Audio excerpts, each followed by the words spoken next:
Hello my dear students. आज हम lesson 10 start कर रहे हैं। लेसन 6 के बाद में लेसन 7, 8 और 9 हमारे कोर्स में नहीं है। जो ये चैप्टर्स हैं वो इस साल हमारे सिलेबस में नहीं है। लेसन 6 के बाद में लेसन 10 आ रहा है। लेसन 10 के 3 पार्ट हैं, जिसमें से हम आज 10A स्टार्ट कर रहे हैं, जिसका नाम है पोषण, स्वास्थ्य और स्वास्थ्य विज्ञान। स्टूडेंट्स, हमने जब लेसन 3 पढ़ा था तब हमने उसमें भोजन, पोषण और स्वास्थ्य और स्वच्छता के बारे में पढ़ा था। यानी कुछ कॉन्सेप्ट हैं वो आपके इस चैप्टर के ऑलरेडी क्लियर हैं। हम इसे और आगे पढ़ेंगे कि और क्या बता रखा है इस चैप्टर में। तो हम अपना चैप्टर स्टार्ट करते हैं 10A, जिसका नाम है पोषण, स्वास्थ्य और स्वास्थ्य विज्ञान, nutrition, health and hygiene. Students, हम अपना चैप्टर लर्निंग ऑब्जेक्टिव से स्टार्ट करते हैं। फर्स्ट ऑब्जेक्टिव इज स्वास्थ्य के महत्व यानी इम्पोर्टेंस और उसके डायमेंशन पर चर्चा करेंगे कि स्वास्थ्य की यानी कि हेल्थ की क्या इम्पोर्टेंस है और उसके डायमेंशन कौन कौन से हैं, उसके कौन कौन से आयाम हैं।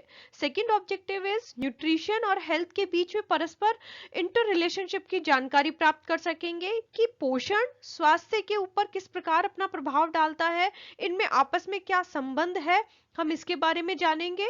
अंडर न्यूट्रिशन और एंड ओवर न्यूट्रिशन यानी कि अल्प पोषण और अति पोषण के कारण उत्पन्न परिणामों की पहचान करने में।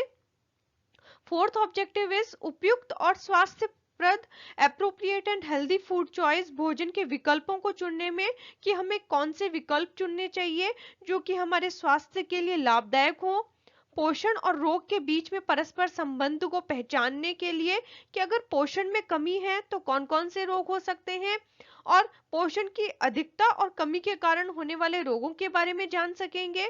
सिक्स्थ ऑब्जेक्टिव इज आहार जनित रोगों, फूड बोर्न डिजीज की रोकथाम करने के लिए स्वास्थ्य सिद्धांत के महत्व की व्याख्या करने में के बारे में जान सकेंगे। तो स्टूडेंट्स, ये हमारे 6 ऑब्जेक्टिव्स हैं जो कि इस चैप्टर को पढ़ने के बाद हमें वो क्लियर होंगे। हम इन पॉइंट्स को जान सकेंगे। ये कौन से पॉइंट्स हैं? इम्पोर्टेंस, हेल्थ की इम्पोर्टेंस क्या है, उनके डायमेंशंस क्या हैं, न्यूट्रिशन और हेल्थ के बीच में क्या संबंध है, अल्प पोषण और अति पोषण किसे कहते हैं और इनके कारणों की पहचान करना, और पोषण और रोग के बीच में क्या संबंध है, और फूड बॉर्न डिजीज क्या होती है, हम इसके बारे में जानेंगे। अब हम अपना चैप्टर स्टार्ट करते हैं। स्टूडेंट्स, यहाँ पे चैप्टर स्टार्ट करने से पहले सबसे पहले हम इंट्रोडक्शन के बारे में जानेंगे कि हर व्यक्ति स्वस्थ बने रहने का अनुभव चाहता है। प्रत्येक व्यक्ति चाहता है कि वो स्वस्थ रहे और एक अच्छी जिंदगी का जीवन यापन करे। वर्ष 1948 में मानव अधिकार की विश्वव्यापी घोषणा में कहा गया कि हर व्यक्ति को अपने और अपने परिवार के लिए आहार की पर्याप्तता के साथ साथ उसके स्वास्थ्य तथा कल्याण के लिए अच्छा जीवन स्तर पाने का अधिकार है। फिर भी अनेक पर्यावरणीय परिस्थितियां और हमारी अपनी जीवन शैली हमारे स्वास्थ्य को प्रभावित करती है और कई बार हानिकारक प्रभाव डालती है। ये डेफिनेशन क्या कहती है स्टूडेंट्स? ये डेफिनेशन कहती है कि प्रत्येक व्यक्ति को अधिकार है कि वो उसे तीनों समय का आहार मिल सके और वो एक स्वस्थ जीवन यापन करे। आप देखेंगे कि अभी कोविड के टाइम में हमारी सरकार का एक मुख्य उद्देश्य था कि प्रत्येक व्यक्ति के पास तीनों समय का भोजन पहुंचना चाहिए। इसके लिए उन्होंने बहुत सारे प्रयास किए।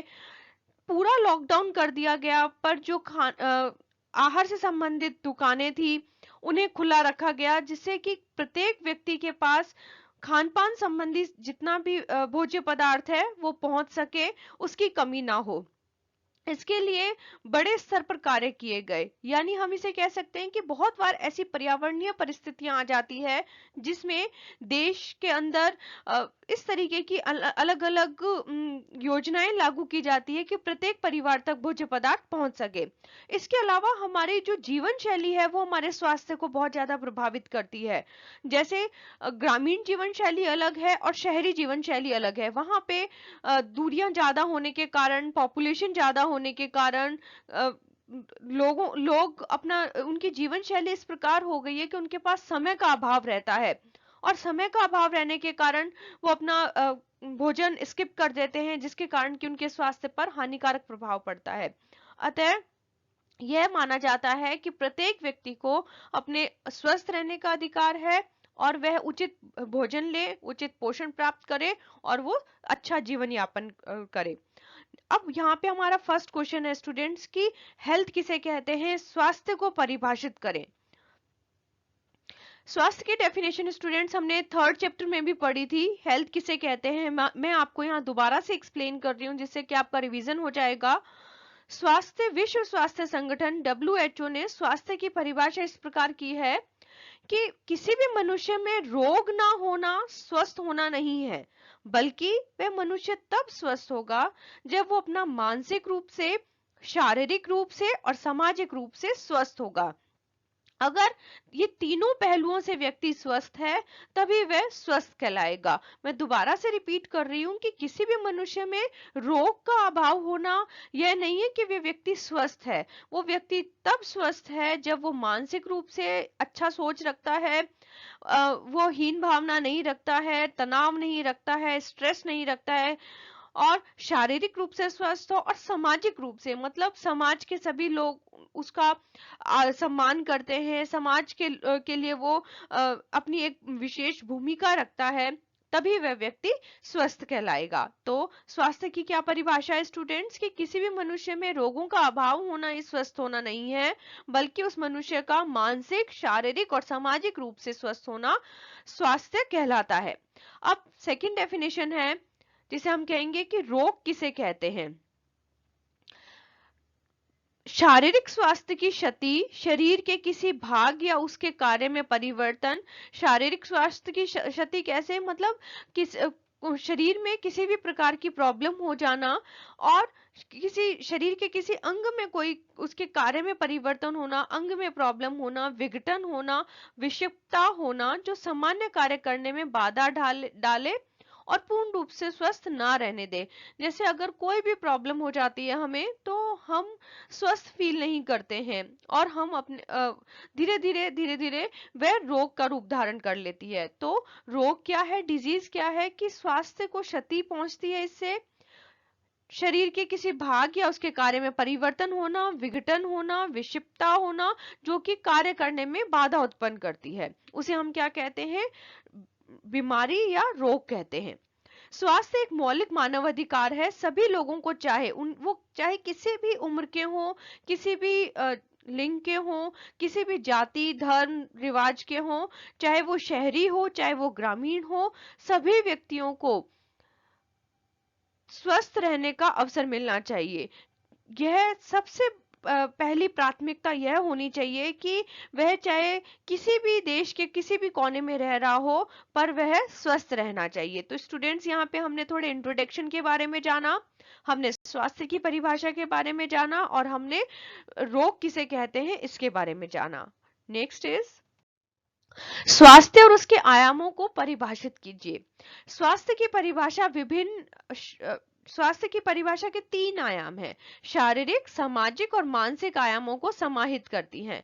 ठीक है, आप इस पिक्चर को, इस लाइन डायग्राम को याद रखना, आपसे पूछा जाएगा तो आप हेल्थ की डेफिनेशन के अंदर भी ये तीनों बना सकते हैं, मतलब तीनों एस्पेक्ट्स लिख सकते हैं, डायमेंशंस लिख सकते हैं। और आप जब इसके स्वास्थ्य और उसके आयाम की बात करेंगे तब भी आप ये लाइन डायग्राम बना सकते हैं। अब इसमें सबसे पहले हम समझेंगे कि जो स्वास्थ्य है वो 3 चीजें होनी बहुत जरूरी है, शारीरिक रूप से स्वस्थ होना, सामाजिक रूप से स्वस्थ होना और मानसिक रूप से स्वस्थ होना।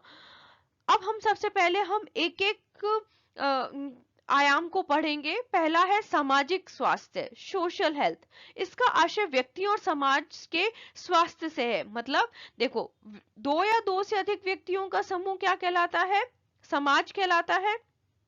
अब व्यक्तियों और समाज के स्वास्थ्य से है कि सभी व्यक्ति स्वस्थ हों और अगर सभी व्यक्ति स्वस्थ होंगे तो हमारा समाज भी स्वस्थ होगा। इसीलिए सरकार हर प्रत्येक आयु वर्ग के लोगों के लिए अलग अलग योजनाएं चला रही है।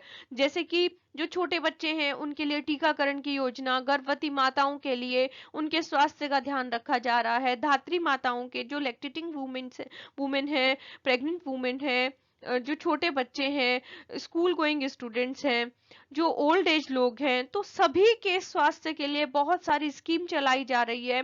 और ये जितनी भी स्कीम चलाई जा रही है स्टूडेंट्स, ये हम आगे 12th क्लास में डिटेल से पढ़ेंगे। यहाँ आप एक छोटे रूप में इसे समझें कि सामाजिक स्वास्थ्य हमारे लिए अत्यंत आवश्यक है। जब सभी व्यक्ति स्वस्थ होंगे तभी हमारा समाज स्वस्थ होगा। जब हम किसी समाज से जुड़ते हैं तो उसका आशय उस समाज से होता है जिससे सभी नागरिकों को अच्छे स्वास्थ्य के लिए अनिवार्य वस्तुओं तथा सेवाओं को उपलब्ध कराने के समान अवसर और पहुंच प्राप्त हो। मतलब समाज के जितने भी लोग हैं उनके पास सभी अनिवार्य वस्तुएं और सभी सेवाएं उपलब्ध होनी चाहिए। इसके लिए आप देखेंगे कि अगर हम वस्तुओं की बात करें और सेवाएं, देखो ये दो अलग अलग चीजें हैं स्टूडेंट्स। वस्तुएं यानी प्रत्येक आहार संबंधी वस्तुएं उनके पास पहुंचनी चाहिए, और सेवाएं जैसे जो हेल्थ फैसिलिटीज हैं, जो अवेयरनेस पहुंचाई जानी चाहिए कि सभी व्यक्तियों को जानकारी होनी चाहिए कि टीकाकरण किस लिए आवश्यक है, बच्चों को के स्वास्थ्य पर क्या क्या ध्यान दिया जाना चाहिए, गर्भवती महिलाएं और धात्री माताओं के लिए क्या क्या सेवाएं प्रदान की जा रही है, जो किशोरावस्था के बालक बालिकाएं हैं उनको सरकार के द्वारा क्या सेवाएं प्रदान की जा रही है। तो ये जितनी भी सेवाएं हैं और जितने भी अनिवार्य वस्तुएं हैं, ये प्रत्येक वर्ग के पास पहुंचनी बहुत जरूरी है। जब ये हमारे समाज के पास पहुंचेगी, समाज स्वस्थ होगा और एक अच्छा जीवन यापन करेगा। जब हम व्यक्तियों का उल्लेख करते हैं तब हमारा आशय हर व्यक्ति की कुशलता से है। वह व्यक्ति दूसरे लोगों और सामाजिक संस्थानों के साथ कितनी अच्छी तरह से व्यवहार करता है। एक सफल समाज का निर्माण तभी हो पाएगा जब सभी लोग आपस में मिलकर रहेंगे, और अगर उन्हें लगता है कि कोई व्यक्ति हमसे पिछड़ रहा है तो समाज के दूसरे लोग आगे आएंगे और उसे अपने साथ समाहित करेंगे, तभी हमारे समाज का कल्याण हो सकता है। इसमें हमारे सामाजिक कौशल और समाज के सदस्य के रूप में काम करने की क्षमता शामिल है। जब हमें समस्याओं और तनाव का सामना करना पड़ता है, यानी कि जब प्रॉब्लम्स आती है और स्ट्रेस आता है, तब सामाजिक सहयोग उन समस्याओं से निपटने और उन्हें हल करने में हमारी मदद करता है। स्टूडेंट्स में अभी मोस्टली एग्जाम्पल अभी जो हमारी करंट सिचुएशन है मैं उसी के ले रही हूँ, जिससे कि आपको इजीली ये कॉन्सेप्ट समझ में आएगा। अब देखो, अभी जैसे कोविड का टाइम चल रहा है तो उस समय समाज के बहुत सारे लोग आगे आ रहे हैं, वो बहुत सारी सेवाएं प्रदान कर रहे हैं, क्योंकि खाली सरकार के कामों से हम समाज को स्वस्थ नहीं बना सकते। समाज के लोगों को कार्य करने के लिए आगे आना पड़ेगा। जैसे इस समय बहुत सारे स्वयंसेवी संस्थाएं हैं जो इस प्रकार का काम कर रही है कि जितने भी कोविड पेशेंट है वहां उनके पास खाना पहुंचाना, उनको सुविधाएं प्रदान करना, दवाइयां देना, इसके लिए धन खर्च किया जा रहा है, समाज के अन्य लोगों के द्वारा सहयोग दिया जा रहा है। यानी इस समय हमारा समाज समस्याओं में है और स्ट्रेस में है, क्योंकि एक बीमारी ने अपना बहुत रूप ले रखा है, जिसे कि हमें समाज के सहयोग से ही इसे हटाया जा सकता है और इसे दूर किया जा सकता है। और इस प्रॉब्लम से समाज के लोगों को जो समाज में लोगों के सामने प्रॉब्लम्स आ रही है उन्हें दूर किया जा सकता है। सामाजिक सहयोग, सोशल सपोर्ट देने वाले उपाय बच्चों और वयस्कों में सकारात्मक संयोजन, तालमेल यानी पॉजिटिव एडजस्टमेंट करने में योगदान देते हैं और व्यक्तिगत विकास को प्रोत्साहित करते हैं। अब व्यक्तिगत विकास को प्रोत्साहित कैसे करेंगे? जब समाज के लोग एक दूसरे को ऊपर उठाने की कोशिश करेंगे, वो एक दूसरे की हेल्प करेंगे, समाज में कार्य करने के लिए आगे आएंगे, तो हमारे समाज में व्यक्तिगत विकास होगा, प्रत्येक व्यक्ति का इंडिविजुअल डेवलपमेंट होगा। आजकल सामाजिक स्वास्थ्य पर बल देने का महत्व बढ़ रहा है, क्योंकि वैज्ञानिक अध्ययन दर्शाता है कि लोग सामाजिक रूप से अच्छी तरह तालमेल बनाए रखते हैं, वे लंबे समय तक जीते हैं और बीमारी से भी जल्द राहत पा लेते हैं। बीमारी से जल्द राहत पा लेते हैं मतलब इसका अर्थ है कि समाज के लोग जब आपस में एक दूसरे से मिल रहे हैं, बात कर रहे हैं, उनकी प्रॉब्लम्स को सॉल्व कर रहे हैं, तो एक तालमेल बैठा है उनके बीच में, जिससे कि व्यक्ति मानसिक रूप से भी अपने आप को स्वस्थ पाएगा। अगर वो सामाजिक रूप से स्वस्थ है तो वह मानसिक रूप से भी अपने आप को स्वस्थ महसूस करेगा और उसे लगेगा कि मेरे साथ मेरी हेल्प करने के लिए कोई है। तो यहाँ पे हमने बात की है सोशल हेल्प की, कि हमारे समाज में प्रत्येक व्यक्ति को अधिकार है कि उसे अनिवार्य वस्तुएं मिलें और सभी सेवाएं उपलब्ध हो। ठीक है, जैसे दवाइयां हैं, तो जिन लोगों को भी आवश्यकताएं हैं वहां तक वो पहुंचनी चाहिए, भोज्य पदार्थ पहुंचना चाहिए, और उन्हें जो भी डेफिशिएंसी डिजीज हो रही है उससे संबंधित जानकारी पहुंचाई जानी चाहिए। तो यह सब तभी हो सकेगा जब हमारे समाज के अंदर समायोजन होगा, एक सकारात्मक समायोजन होगा, पॉजिटिव एडजस्टमेंट होगा, और लोग एक दूसरे की हेल्प करेंगे और आगे आएंगे। जैसे स्टूडेंट्स, हम कोई भी काम ग्रुप में करते हैं तो हमें ज्यादा खुशी मिलती है कि हमने एक दूसरे के साथ ग्रुप में काम किया और वो काम बहुत जल्दी कंप्लीट हो जाता है। वैसे ही समाज के लोग अगर साथ में आएंगे तो हमारे जो समाज की प्रॉब्लम्स हैं वो दूर होंगी और सभी व्यक्ति सामाजिक रूप से स्वस्थ होंगे। अब सामाजिक निर्धारक क्या क्या हैं? सामाजिक निर्धारक है कि रोजगार की स्थिति, यानी कि सभी लोगों को रोजगार मिलना चाहिए। अगर व्यक्तियों को रोजगार मिलेगा तो वे अपनी जो आवश्यकताएं हैं और जो सेवाएं हैं उन्हें प्राप्त कर पाएंगे। उन्हें रोजगार सभी व्यक्तियों को मिलना आवश्यक है। कार्यस्थलों में सुरक्षा, प्रत्येक व्यक्ति के लिए कार्य, जहां पे भी वो कार्य कर रहे हैं वहां पे उनकी सुरक्षा होनी चाहिए, वो मानसिक रूप से परेशान नहीं होने चाहिए। तो जैसे जो भी गर्ल्स है कहीं पे काम कर रही हैं, जो वुमेन्स हैं वो काम कर रही है, वहां पे उन्हें सुरक्षा मिलनी चाहिए जिससे कि वो आसानी से और एक उचित वातावरण में वहां पे कार्य कर सके। अगर सभी लोग एक अच्छे एनवायरनमेंट में रह के काम करेंगे तो समाज में उन्नति होगी, समाज का सुधार होगा। स्वास्थ्य सेवाओं तक पहुंच, जितनी भी स्वास्थ्य सेवाएं हैं, एसेस टू हेल्थ सर्विसेज, जितने भी स्वास्थ्य सेवाएं हैं वो सभी के पास पहुंचनी चाहिए। इसलिए जैसे जितनी भी दवाइयां हैं वो जिन लोगों को आवश्यकता है वहां तक पहुंचनी चाहिए। इसके लिए हम अभी आगे पढ़ेंगे, प्राथमिक स्वास्थ्य सेवाएं क्या है, द्वितीय स्वास्थ्य सेवाएं क्या है, तृतीय स्वास्थ्य सेवाएं क्या हैं। तो ये प्रत्येक स्तर पर इसे बांटा गया है और हमारे समाज के लोगों को जिस स्तर पर स्वास्थ्य सेवाओं की आवश्यकता होती है उन्हें वो प्रोवाइड की जानी चाहिए। जैसे मैं यहाँ पे आपको एक छोटा सा एग्जांपल भी देती हूँ इससे रिलेटेड, और आगे भी हम इसे समझेंगे। जैसे कोई व्यक्ति है, उसके घर के पास प्राथमिक हेल्थ सेंटर है, तो अगर पहले वो वहां पे जाके अपना जांच करवाएगा, अगर वहां पे लगेगा कि नहीं इसे और ज्यादा स्वास्थ्य सेवाओं की आवश्यकता है तो उन्हें द्वितीय स्तर की सेवाएं प्रदान की जाएगी। और वहां पे जाने के बाद अगर उन्हें लगेगा कि इस बीमारी के लिए और ज्यादा रिसर्च की आवश्यकता है और ज्यादा एक्सपर्ट टीम की आवश्यकता है, टेक्नोलॉजीज की आवश्यकता है जहां पे हर प्रकार की जांच की जा सके, तो उन्हें तृतीय स्तर की सेवाओं में भेज दिया जाता है। तो ये अलग अलग प्रकार की सेवाएं हैं जो सभी व्यक्तियों को मिलनी चाहिए। फोर्थ है सांस्कृतिक धार्मिक आस्था में वर्जित कर्म और मूल्य प्रणाली। हर एक व्यक्तियों का कल्चर अलग है, उनका सांस्कृतिक मान्यताएं हैं, अपने धार्मिक आस्था है, उसके आधार पर जो सामाजिक निर्धारक हैं वो लागू किए गए हैं।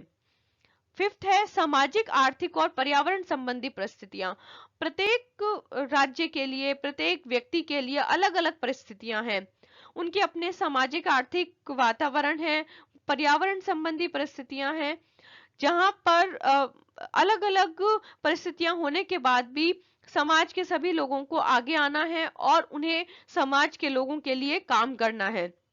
एक सकारात्मक सोच उत्पन्न करके हमें अपने स्वास्थ्य का ध्यान रखना है और एक कुशल और कल्याणकारी जीवन यापन करना है। तो स्टूडेंट्स, ये हमारे सामाजिक निर्धारक हैं जो कि 5 प्रकार के हैं।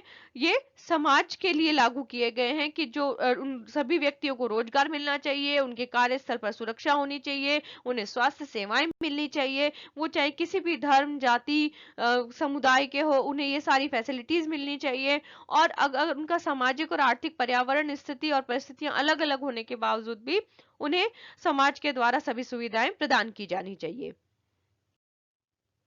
नेक्स्ट है मेंटल हेल्थ, मानसिक स्वास्थ्य किसे कहते हैं। अभी हमने सामाजिक स्वास्थ्य के बारे में पढ़ा, अब सेकंड है मानसिक स्वास्थ्य। इसका आशय भावनात्मक और मनोवैज्ञानिक स्वस्थता से है। जिस व्यक्ति ने स्वस्थता की अनुभूति को अनुभव किया है वह अपनी संज्ञानात्मक और भावनात्मक क्षमताओं का उपयोग कर सकता है। संज्ञानात्मक यानी हमारी सोच, हमारी तर्क शक्ति, हमारे सोचने की शक्ति, हम कल्पना शक्ति, ये सब क्या कहलाता है? संज्ञानात्मक विकास कहलाता है। और मानसिक विकास वह होगा जब व्यक्ति अच्छी सोच रखेगा, मनोवैज्ञान और वो मनोवैज्ञानिक रूप से स्वस्थ रहेगा, वह उसकी मेंटल हेल्थ कहलाती है। अब समाज में सुचारू रूप से कार्य कर सकता है। अगर व्यक्ति मानसिक रूप से स्वस्थ है तो वह समाज में सुचारू रूप से कार्य कर सकता है और दैनिक सामान्य जरूरतों को पूरा कर सकता है। मानसिक स्वास्थ्य के क्या सूचक हैं? अब ये कुछ इंडिकेटर्स हैं जो कि मेंटल हेल्थ के लिए चाहिए होते हैं। जिस व्यक्ति का मानसिक स्वास्थ्य अच्छा होता है वह स्वयं को समृद्ध और सक्षम महसूस करता है।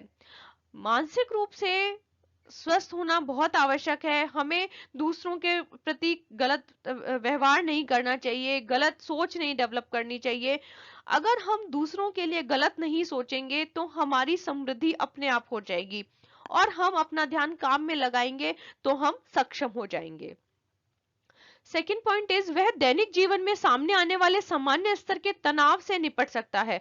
अगर व्यक्ति मानसिक रूप से स्ट्रांग है ना, तो वह किसी भी स्ट्रेस को झेल सकता है, किसी भी तनाव को दूर कर सकता है, क्योंकि वह अपने आप को मानसिक रूप से स्वस्थ महसूस करता है। उसे लगता है कि जब व्यक्ति मानसिक रूप से अच्छा होगा तो वह हर प्रॉब्लम का कोई ना कोई सॉल्यूशन जरूर निकाल लेगा। थर्ड पॉइंट है कि इसके संबंध संतोषप्रद होते हैं।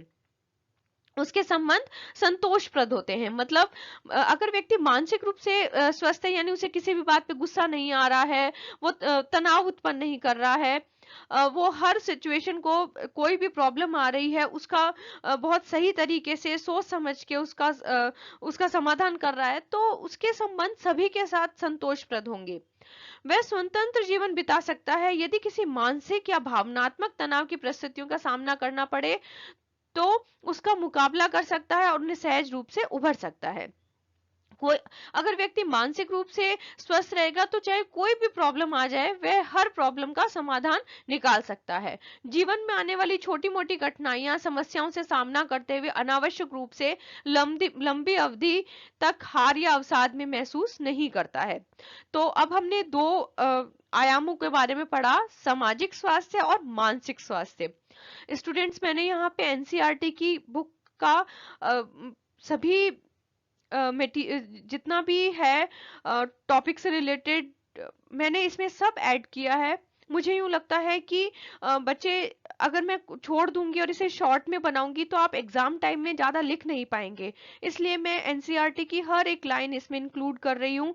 हालांकि वीडियो थोड़े लंबे हो जाते हैं, पर मुझे लगता है कि इस टाइम में, इस पेंडेमिक के टाइम में बच्चों के पास बुक्स अवेलेबल नहीं है और बाहर जाके आप अभी खरीद भी नहीं सकते हैं, तो मेरी यह कोशिश है कि मैं पूरा मटेरियल आप तक पहुंचाऊं एनसीईआरटी का। इसलिए स्टूडेंट्स, मैंने हर एक लाइन को इसमें इंक्लूड किया है जिससे कि आपकी कोई भी लाइन छूट ना जाए। तो अब हम नेक्स्ट पढ़ते हैं, शारीरिक स्वास्थ्य, फिजिकल हेल्थ। स्वास्थ्य के इस पहलू में शारीरिक तंदुरुस्ती और शरीर की क्रियाएं और क्षमताएं शामिल हैं। जितनी भी एक्टिविटीज कर रहे हैं हम, और हमारे शरीर की कितनी एबिलिटी है, ये शामिल है। शारीरिक रूप से स्वस्थ व्यक्ति सामान्य गतिविधियां कर सकता है, असाधारण रूप से थकान महसूस नहीं करता और उसमें संक्रमण और रोग के प्रति पर्याप्त प्रतिरोधक शक्ति होती है। यानी जो फिजिकली हेल्दी है वो पढ़ाई में भी आगे रहेगा, किसी भी काम में आगे रहेगा। एक्सरसाइज करने से उसकी शारीरिक क्षमता बढ़ेगी, उसमें लचीलापन आएगा और उनके शरीर में संक्रमण रोगों से लड़ने की क्षमता यानी रोग प्रतिरोधक क्षमता का विकास होगा।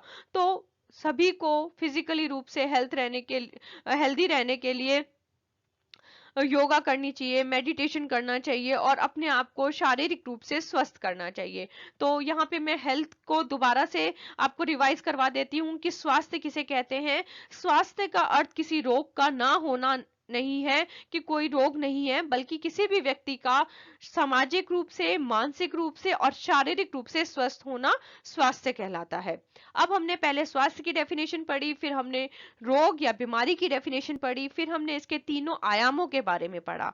नेक्स्ट है, अब हमारा फोर्थ क्वेश्चन है, स्वास्थ्य देखभाल यानी हेल्थ केयर को परिभाषित करें।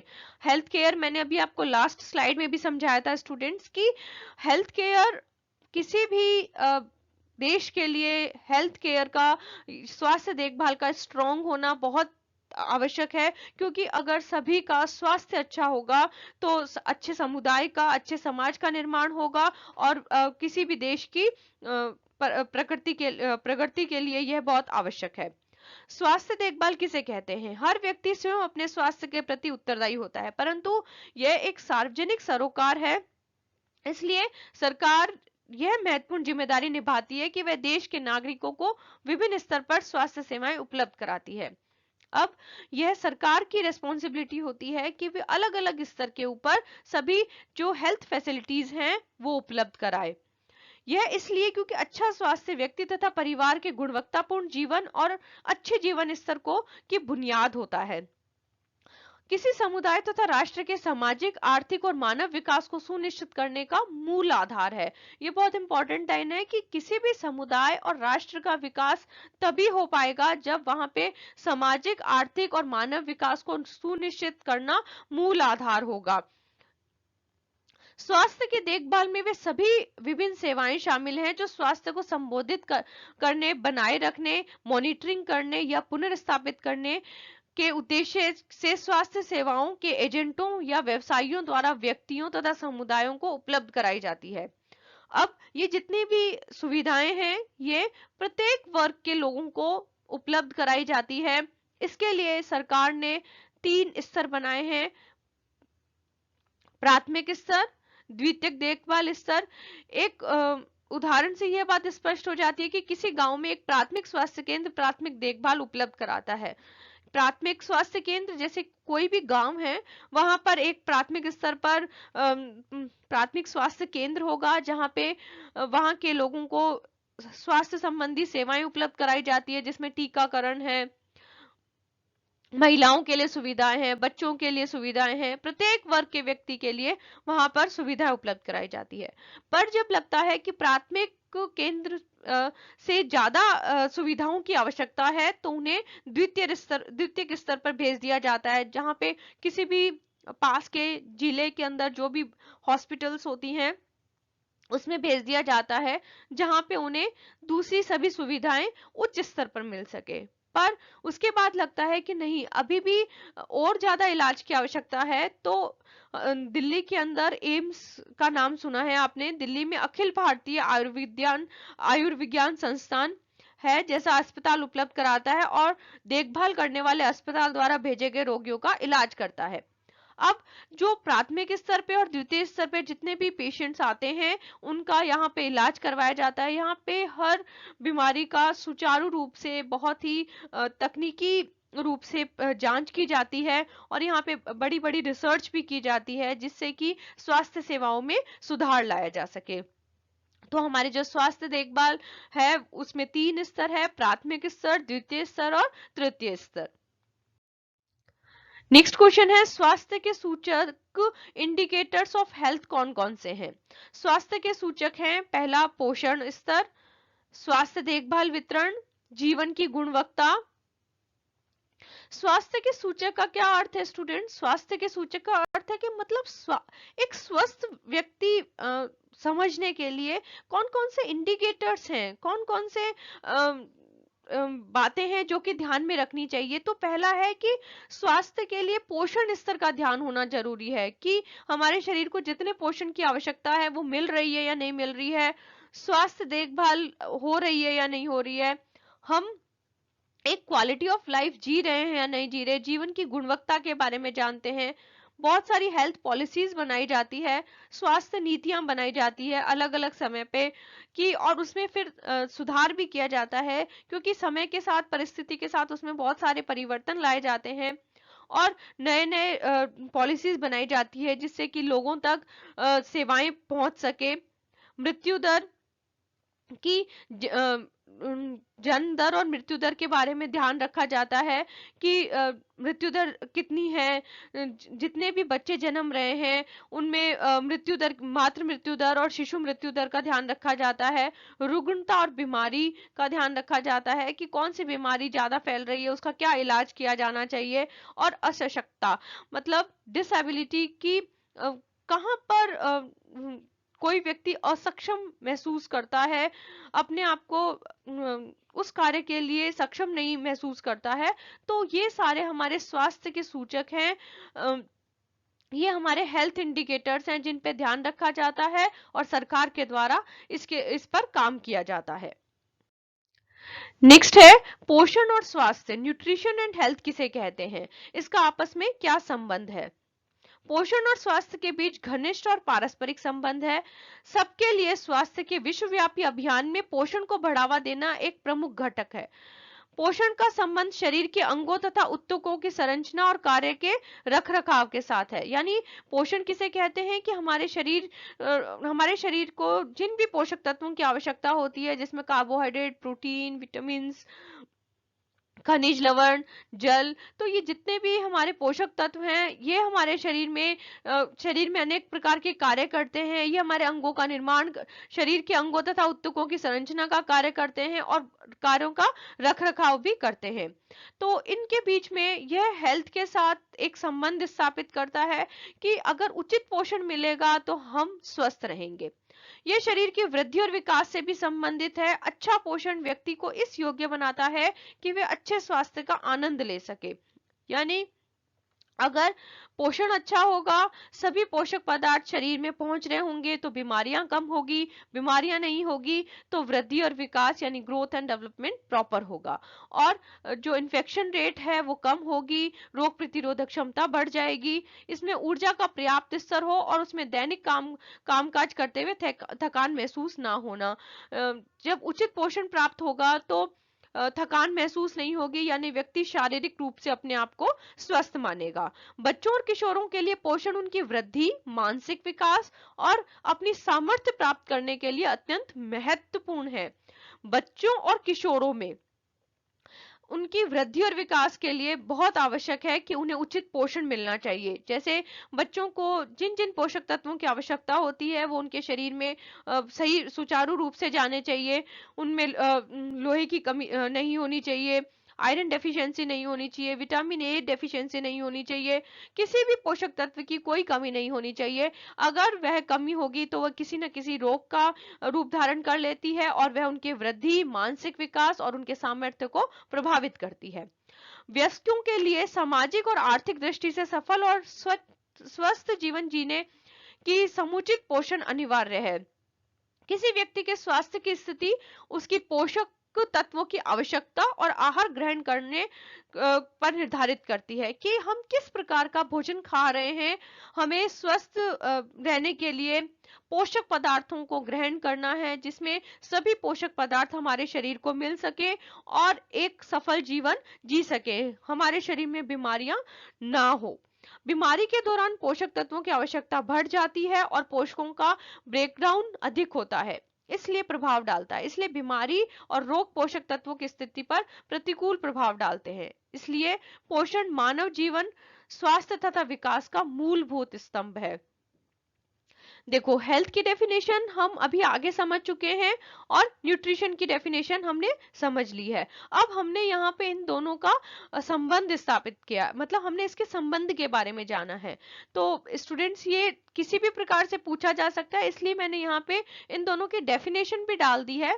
यहाँ पे स्पेशली यहाँ पे रिलेशनशिप बताया गया है न्यूट्रिशन और हेल्थ में, पर आपको हेल्थ की डेफिनेशन भी आगे समझा दी गई है और न्यूट्रिशन की भी समझा दी गई है। तो मैंने यहाँ पे ये क्वेश्चन बना दिया है, पर मैंने इसका जो आंसर लिखा है वो इनके बीच में रिलेशनशिप को बताया है कि न्यूट्रिशन और हेल्थ आपस में संबंधित है, क्योंकि अगर न्यूट्रिशन की कमी होगी, पोषक पदार्थों की कमी होगी, तो हम स्वस्थ नहीं रह पाएंगे। और स्वस्थ रहने के लिए, उचित वृद्धि और विकास के लिए, मानसिक विकास के लिए सभी पोषक तत्वों का होना आवश्यक है, अतः ये एक दूसरे से संबंधित हैं। 7th क्वेश्चन इज पोषक तत्वों का वर्गीकरण कीजिए तथा व्याख्या कीजिए। पोषक तत्व भोजन में 50 से अधिक पोषक तत्व पाए जाते हैं। हमारे भोजन में प्रतिदिन हम जो भोजन ग्रहण करते हैं उसमें 50 से अधिक पोषक तत्व होते हैं। मानव शरीर के लिए अपेक्षित मात्राओं के आधार पर पोषक तत्वों को मोटे तौर पर वृहद पोषक तत्व अपेक्षाकृत अधिक मात्रा में चाहिए होते हैं और सूक्ष्म पोषक तत्व जो कि बहुत मतलब वो चाहिए तो बहुत होते हैं पर वो कम मात्रा में चाहिए होते हैं। उनकी अपनी महत्ता है। अगर एक भी सूक्ष्म पोषक तत्व की कमी हो जाती है तो हमारे शरीर में कोई भी रोग हो सकता है।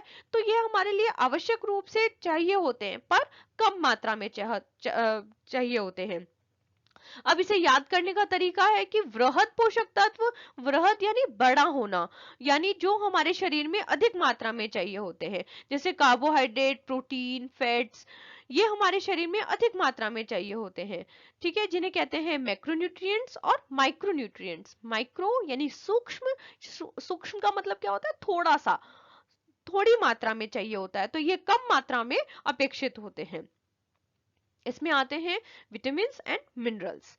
वृहद पोषक तत्वों में सामान्यतः वसा, प्रोटीन, कार्बोहाइड्रेट और रेशे आते हैं। सूक्ष्म पोषक तत्वों में खनिज जैसे लौह तत्व, जिंक, सेलेनियम और विभिन्न विटामिन, वसा विलय तथा जल विलय शामिल है और यह सभी महत्वपूर्ण कार्य करते हैं। इनका हमारे शरीर में महत्वपूर्ण कार्य है। हर एक तत्व का अपना अपना कार्य है। जैसे कोई तत्व ऊर्जा प्रदान करता है, कोई उत्तकों का निर्माण करता है, कोशिकाओं का निर्माण करता है। इस प्रकार प्रत्येक तत्व के अपने अपने कार्य होते हैं और यह हमें हमारे शरीर के लिए आवश्यक रूप से अति आवश्यक होते हैं। इनमें से कुछ शरीर में होने वाले विभिन्न उपापचय क्रियाओं में सहकारक तथा सह एंजाइम के रूप में कार्य करते हैं। पोषक तत्व जीन अभिव्यक्ति सह एंजाइम और सह कारक के रूप में कार्य करते हैं उपापचय क्रियाओं के अंतर्गत, यानी इनकी उपस्थिति हमारे शरीर की उपापचय क्रियाओं के लिए अति आवश्यक होती है। पोषक तत्व जीन अभिव्यक्ति तथा प्रतिलेखन को भी प्रभावित कर सकते हैं। विभिन्न अंग और तंत्र पोषक तत्वों के पाचन, अवशोषण, उपापचय, भंडारण और उत्सर्जन में तथा इसके उपापचय के अंतिम उत्पादों में महत्वपूर्ण भूमिका निभाते हैं। तो हमारे शरीर में और हमारे अंगों के द्वारा, हमारे तंत्रों के द्वारा बहुत सारी प्रक्रियाएं होती हैं, जिसमें पाचन की प्रक्रिया, अवशोषण की, उपापचय की, और हमारी जो एनर्जी है उसे स्टोर करके रखा जाता है, उत्सर्जन की। तो इन सभी क्रियाओं के अंतर्गत जो पोषक तत्व हैं वो अपनी विशेष भूमिका अदा करते हैं। शरीर के सभी भागों की प्रत्येक कोशिका को पोषक तत्वों की जरूरत होती है। हमारे शरीर की प्रत्येक कोशिकाओं को ऊर्जा की आवश्यकता होती है कार्य करने के लिए, और यह ऊर्जा किससे प्राप्त होती है? पोषक तत्वों से प्राप्त होती है। सामान्य स्वस्थ अवस्था में पोषक तत्वों की आवश्यकता आयु तथा शरीर क्रियात्मक अवस्था के अनुसार भिन्न भिन्न होती है। प्रत्येक आयु वर्ग में इन पोषक तत्वों की आवश्यकता अलग होती है। जैसे छोटे बच्चों के अंदर पोषक तत्वों की आवश्यकता अलग होगी, किशोरावस्था में स्कूल गोइंग स्टूडेंट्स के लिए, और प्रेग्नेंट वुमेन के लिए, लैक्टेटिंग वुमेन के लिए, ओल्ड एज के लोगों के लिए, सबके लिए जो पोषक तत्वों की आवश्यकता होती है वो अलग अलग होती है और उनकी क्रियात्मक अवस्था के अनुसार वे भिन्न भिन्न होती है। जैसे विकास की अवस्था बाल्यावस्था, किशोरावस्था और महिलाओं की गर्भधारण धात्री माता की अवस्था के रूप में, प्रत्येक अवस्था के रूप में अलग अलग पोषक तत्वों की आवश्यकता होती है। शारीरिक सक्रियता का स्तर भी ऊर्जा और ऊर्जा के उपापचय में सम्मिलित पोषक तत्वों की जरूरतों को निर्धारित करता है। उदाहरणतः थाइमीन और राइबोफ्लेविन जैसे विटामिन, अलग अलग विटामिन होते हैं और वो हमारी शारीरिक सक्रियता के स्तर के लिए, ऊर्जा के लिए और उपापचयी क्रियाओं के लिए अलग अलग रूप से आवश्यक होते हैं। पोषक तत्व उनके उपापचय और स्रोतों तथा कार्यों के बारे में जानकारी होना महत्वपूर्ण है। अतः अब प्रत्येक व्यक्ति को पोषक तत्वों के बारे में जानकारी होनी चाहिए और संतुलित आहार के बारे में जानकारी होनी चाहिए। संतुलित आहार किसे कहते हैं, यह भी हमने 3rd चैप्टर में पढ़ा था कि हमारे शरीर में जो हम आहार ले रहे हैं, शरीर के लिए जो आहार ले रहे हैं, उसमें सभी पोषक तत्वों की मात्रा होनी चाहिए। हमारे आहार के अंदर सभी पोषक तत्वों की मात्रा होनी चाहिए और वह क्या कहलाता है? संतुलित आहार कहलाता है, जिसमें सभी पोषक तत्व, जरूरी पोषक तत्व अपेक्षित मात्रा में उपलब्ध हो, तो वह क्या कहलाता है? संतुलित आहार कहलाता है। पोषण विज्ञान जीवन वृद्धि, विकास तथा तंदुरुस्ती के लिए भोजन तथा पोषक तत्व तक पहुंच और उसकी उपलब्धता और उपयोग से संबंधित है। अब पोषण विज्ञान किससे संबंधित है? हमारे जीवन की वृद्धि से, हमारी ग्रोथ, डेवलपमेंट, हमारी तंदुरुस्ती के लिए और प्रत्येक के लिए भोजन एवं पोषक तत्व पर तक पहुंच, उसकी उपलब्धता और उपयोग से संबंधित है। मतलब पोषण विज्ञान के अंतर्गत सभी पोषक तत्वों की उपलब्धता होनी चाहिए और किस प्रकार उसका उपयोग किया जाना चाहिए, यह सारा पोषण विज्ञान के अंतर्गत आता है। अब जो डाइटिशियन होते हैं, पोषणविद होते हैं, इस क्षेत्र में काम करने वाले पेशेवर होते हैं, ये क्या करते हैं स्टूडेंट्स, इसके उनके बारे में आपके 12th के अंदर डिटेल में है, जहाँ पे आप पढ़ेंगे कि इनके क्या कार्य हैं, क्या करने, कौन सी पढ़ाई करने के बाद डाइटिशियन बन सकते हैं। तो ये सारा हम 12th में पढ़ेंगे, पर यहाँ पे बस आप ये जान लीजिए कि ये इनका क्या कार्य होता है कि असंख्य पहलुओं पर ये ध्यान देते हैं पोषण के, और वे जैविक और उपापचय पहलू से लेकर रोग की अवस्था में क्या होता है और शरीर का पोषण कैसे होता है, क्लिनिकल पोषण तक आते हैं। मतलब ये यह ध्यान रखते हैं कि किस प्रकार पोषण दिया जाना चाहिए, प्रत्येक आयु वर्ग के व्यक्तियों के लिए अलग अलग किस प्रकार योजना बनाई जानी चाहिए, बीमारी की अवस्था में किस प्रकार का भोजन दिया जाना चाहिए, ये सभी कार्य डाइटिशियन द्वारा किए जाते हैं। नेक्स्ट है कि पोषण एक विषय के रूप में लोगों की पोषण संबंधी आवश्यकताओं और पोषक तत्वों, जन स्वास्थ्य पोषण, उनकी पोषण संबंधी समस्याओं का अध्ययन करता है। स्टूडेंट्स, जो मैंने इससे पहला आपको डाइटिशियन के बारे में बताया, पोषण के बारे में बताया, ये आपका पूरा एक यूनिट है। इसके अलावा एक 12th के अंदर एक पूरा चैप्टर है जिसमें हम जन स्वास्थ्य पोषण की बात करेंगे। तो आप अभी से इन टर्म्स को याद कर लें, ये आपके आगे भी आएंगी। जन स्वास्थ्य पोषण, देखो नाम से ही पता चल रहा है, जन यानी लोग के स्वास्थ्य और पोषण के बारे में जानकारी प्राप्त करना, और यह जानना कि प्रत्येक वर्ग के व्यक्ति के पास सभी पोषण संबंधी जो सेवाएं हैं वो पहुंचनी चाहिए। हमारे पूरा जो समाज है, जो जन समुदाय है, उनके पास आहार और उनको किसी भी प्रकार की पोषण संबंधी समस्या नहीं होनी चाहिए। अगर कोई समस्या है तो सरकार के द्वारा उसका समाधान किया जाना चाहिए, और सरकार इस समाधान के लिए कौन कौन सी पॉलिसी बना रही है, कौन कौन सी योजनाएं बना रही हैं, ये सारा हम किसमें पढ़ते हैं, जन स्वास्थ्य पोषण के अंतर्गत पढ़ते हैं, जिसमें पोषण तत्वों की कमी से पैदा होने वाली समस्याएं जैसे हृदय रोग, मधुमेह, कैंसर, उच्च रक्तचाप आदि का और इन रोगों का निवारण भी शामिल है। इसमें पहले समस्या को जाना जाता है कि किन पोषक तत्वों के कारण कौन सी समस्या हो रही है, और फिर उसका किस प्रकार निवारण किया जाना चाहिए, ये सभी हम इसके अंतर्गत जानते हैं। जब कोई बीमार होता है तब उसकी खाने की इच्छा नहीं होती। कोई व्यक्ति क्या और कितना खाता है, यह केवल रुचि स्वाद पर ही नहीं बल्कि भोजन की उपलब्धता यानी भोजन सुरक्षा पर भी निर्भर करता है, और यह उपलब्धता, क्रय क्षमता, आर्थिक कारक, परिवेश यानी जल तथा सिंचाई, राष्ट्रीय और अंतरराष्ट्रीय स्तर की नीतियों से प्रभावित होती है। देखो स्टूडेंट्स, इसके अंदर क्या बताया गया है कि कोई भी व्यक्ति है उसके लिए कौन कौन सी बातों की आवश्यकता है। सबसे पहले आवश्यकता है कि उसके पास तीनों समय का भोजन पहुंचना चाहिए, यानी भोजन सुरक्षा, भोजन की उपलब्धता होनी चाहिए। कोई भी व्यक्ति भूखा नहीं रहना चाहिए, या उसमें किसी भी भोजन के कारण कोई भी बीमारी नहीं होनी चाहिए। दूसरा है कि उनकी उपलब्धता और क्रय क्षमता, मतलब सबको रोजगार मिलना चाहिए जिसके कारण कि प्रत्येक व्यक्ति उस भोज्य पदार्थ को खरीद सके और अपना और अपने परिवार का पालन पोषण कर सके, यानी आर्थिक रूप से स्ट्रांग होना चाहिए।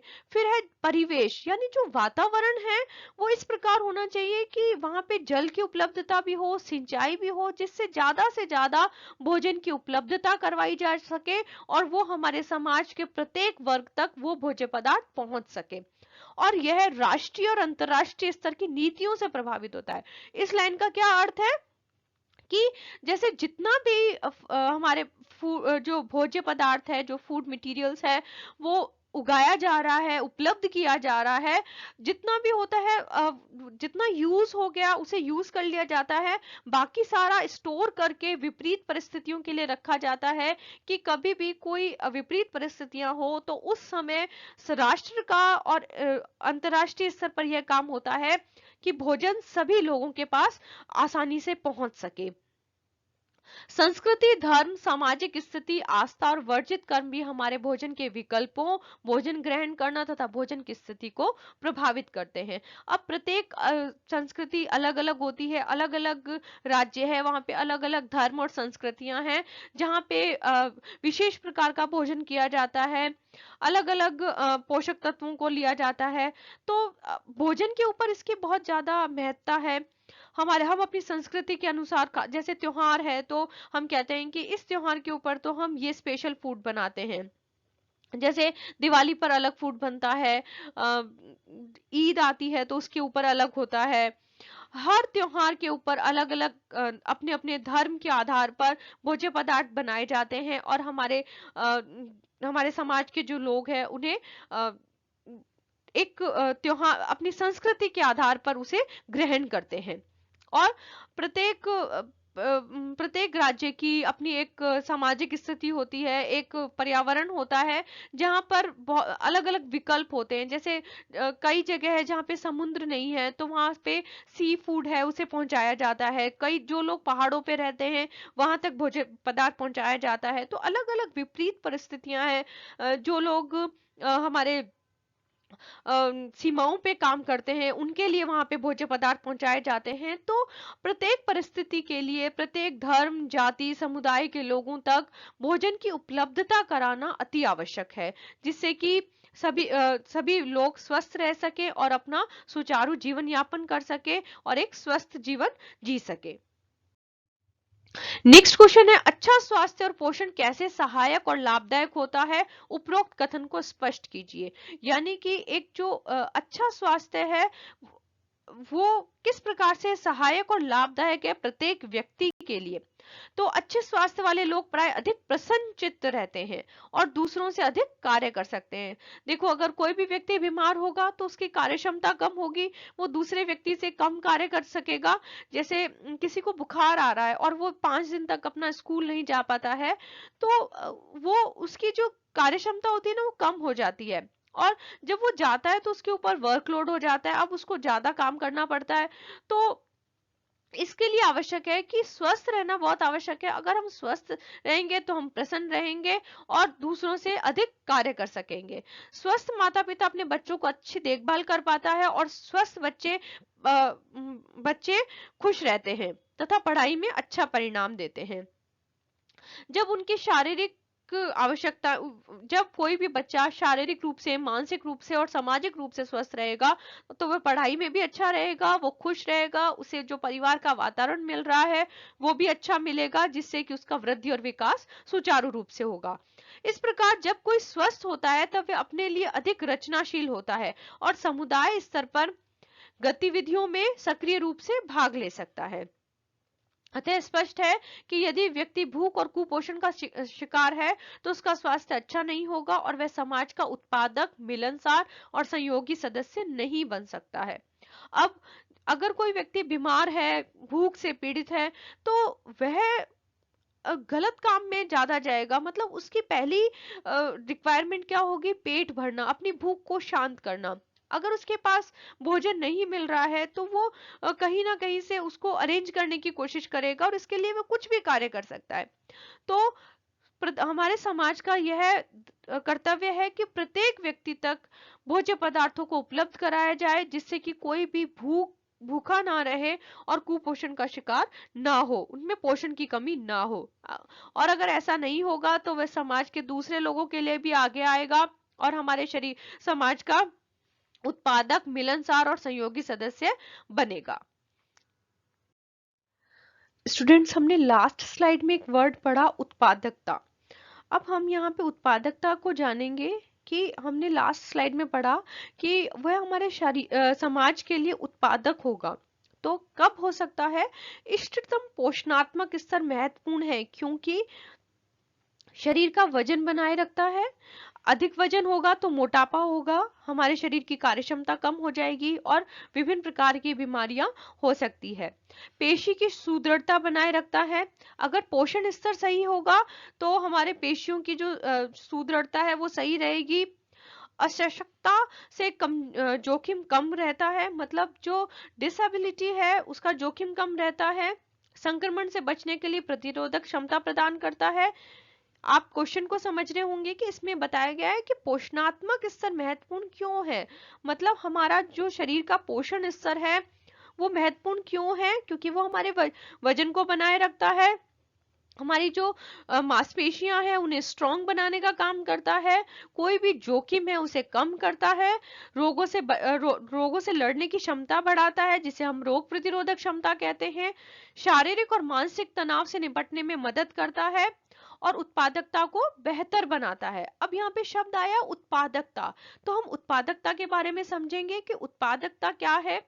उत्पादकता है कि आहार, इष्टतम पोषण मिलना चाहिए, अच्छा स्वास्थ्य, अगर उचित आहार मिलेगा तो व्यक्ति उत्पादक रहेगा समाज के लिए, इष्टतम पोषण मिलना चाहिए, अच्छा स्वास्थ्य होगा, स्वच्छता और स्वास्थ्य का ध्यान रखा जाएगा, यानी कि हाइजीन और सैनिटेशन का ध्यान रखा जाएगा।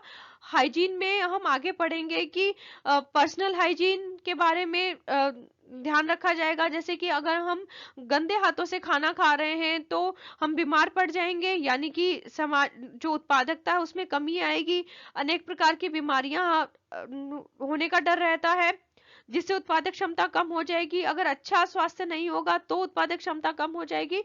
तो यहाँ उत्पादकता से मतलब है कि अगर ये सभी पॉइंट्स सही रहेंगे तो प्रत्येक व्यक्ति समाज के लिए हितकारी कार्य कर सकेगा और वो समाज के लिए उत्पादक होगा।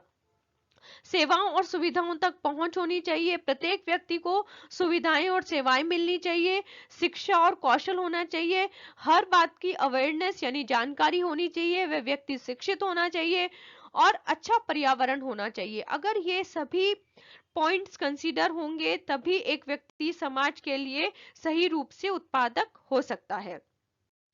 स्टूडेंट्स, अब हमारा नेक्स्ट क्वेश्चन है यहाँ पे कि बच्चों की शिक्षा के लिए अच्छी पोषणात्मक स्थिति के क्या लाभ है। अगर बच्चों को उनकी जो न्यूट्रिशन लेवल है वो अगर अच्छा रहेगा तो क्या सकारात्मक प्रभाव पड़ेंगे। पहला है मस्तिष्क का विकास होगा, यानी मानसिक रूप से स्वस्थ रहेगा, फिजिकली वो हेल्दी रहेगा, स्वास्थ्य की सामान्य स्थिति पर प्रभाव पड़ेगा और उसकी दृष्टि पर प्रभाव पड़ेगा।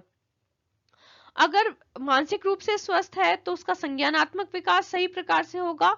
संज्ञानात्मक विकास के अंतर्गत क्या आता है स्टूडेंट? संज्ञानात्मक विकास के अंतर्गत आता है कि किसी भी बच्चे की सोचने की क्षमता, तर्क वितर्क की क्षमता, सोचने विचारने की क्षमता, कल्पना शक्ति, विचार शक्ति सुचारू रहेगी, जिसके कारण उनकी स्मृति शक्ति, एकाग्रता और ध्यान देने की अवधि का विकास होगा, वो उचित रहेंगे, अच्छे रहेंगे।